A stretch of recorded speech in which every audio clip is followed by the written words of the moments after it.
We've opened up a can of worms. In other words, we're going to teach you, we're going to be teaching, we've been teaching you how to catch the devil and using his devices against you.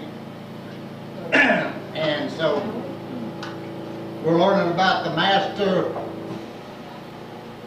liar, the Mr. Deception himself. And at the beginning of our study, we said that when we're speaking about our chief adversary, meaning the devil, or whatever the terms that we use, and we're not giving him any glory, not any praise. There's no praise to the devil. And we are just merely informing you so you will not fall for his devices or any of his tricks. Of course, 2 Corinthians chapter 2, verse 11, the Apostle Paul said there in his epistle to the Corinthians church, said, lest Satan should get an advantage, should get an advantage of us, for we are not ignorant of his devices. I'm doing some recapping on what we had started out with in order to keep you fresh and reminded. And I remember I said that we need to establish from the Word of God the origin of this personage by knowing where he came from. And so we read Isaiah chapter 14, verses 12 through 15. We talked about the son of the morning, and then over in Ezekiel chapter 28, verses 11 through 17. And by reading these two sets of scriptures, we get a very interesting composite. And we discovered he was an anointed cherubim, an angel called Lucifer, the son of the morning. We also seen that the word was in times past showed that he was placed in charge of this earth's realm over all the living creatures that wandered the earth before man was ever formed. And it's called a pre-Adamic existence. And his job was to lead the creatures into a praise and worship of adoration to the Most High God. But he thought, since he was so beautiful, that the praise and the worship and the adoration of these creatures should be directed totally to him and only him. And as a result of his rebellion, not only himself, but the whole earth was plunged into a chaotic condition. I mean, it just plummeted. And now we see that, and as we read the Bible, we see the original perfect earth became contaminated by satanic sin. And in order to hide this sin-cursed earth from God's presence, God encircled it with a swaddling cloth of darkness. And we had found that in Job verses 36, I think it was, chapter 36, verse 8. And that also the earth had no form and became void of all the living animals that were on earth. They were destroyed. Now, according to Ecclesiastes, if you go search the scriptures, I'll take you step by step. We got a lot of scriptures tonight. And so we're going to pick up with the book of Ecclesiastes. And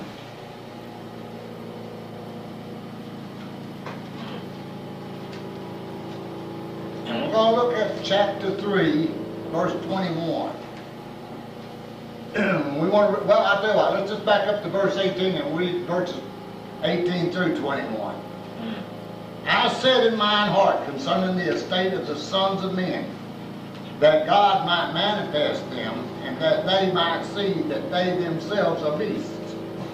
Now this is the preacher that's talking in vanity.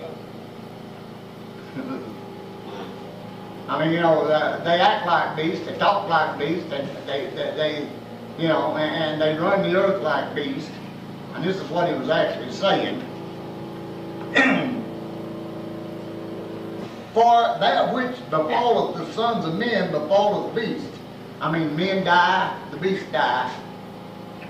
They, you know, and even one that the thing befalleth them, as one dieth, so dieth the other. See? Yea, they have all one breath, so that a man has no preeminence above a beast for all his vanity. In other words, we both breathe oxygen. We all have one breath. We breathe oxygen. But the only thing is, God didn't breathe into their nostrils to make them a living soul. I'm going to go ahead and read. Verse 20 says, and all go to one place. All are of the dust. The animals was made from dust. And all turn to dust again. Ashes to ashes and dirt to dirt. I mean, dust to dust. So shall you know if you just plant it in the ground. But if you're planted in all the preservatives like being embalmed, put in a box, sealed up airtight, laid underneath one of these, what do you call them things, vaults, then it's going to take a little while for you to turn to ashes, or back to sand, or back to dust. Unless you cremate it. Then we can just scatter you out there in the yard and I'll come home and kick you all over my front yard and I won't pull you out there. Okay? Now let's get a little serious too. I like to get a hold of your head every once in a while. Because when I find you waltzing off down Lumbar Lane, I'll say something funny and you'll have to just stop and see, you know, what's he going to say next? So I'll get your attention one way or the other. You know, sometimes I rattle along like an airplane. You go out here and you get in an airplane, you crank it up, and you take off down the runway and try to fly it. The thing I'm going to tell you is you liable to crash it before you get off the ground because you ain't warmed it up yet. That's why they always sit around and warm up the engines before they ever, and then they taxi around a little bit and get their oil pressure and everything. And I'm trying to get the oil of gladness to roll in so that you can understand what I'm saying tonight. Now look at verse 21. Who knoweth the spirit of man that goeth upward, and the spirit of the beast that goes downward to the earth? All right. So the spirit returns to whoever, you know, to whoever made it. But here so the spirit of a beast is not. They don't have a soul. So that spirit returns to the dirt. And this is the reason that there was on the face of the deep there was darkness upon the face of the deep. And I'll get to that part as we go through the teaching, and that'll show you what happened to the animals that was on the earth before Adam ever came along, and that Satan had walked on the face of the earth. He walked in the sides of the mountain of the north, it said, and he walked in the fires where the stones were, you know, just dazzlements. Now, but now get this. Beast has got the same flesh as man. Let's go to 2 Corinthians, or 1 Corinthians chapter 15.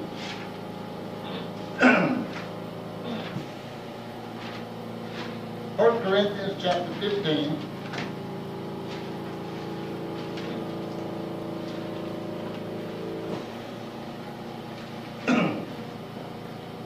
And let's look at verse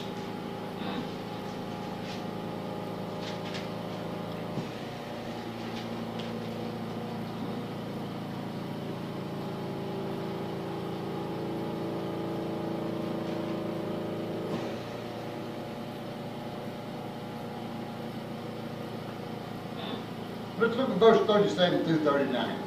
And that which thou sowest not to the body that shall be, but by grain. It made chance of wheat and some other grain. In other words, they're comparing how the body was made, how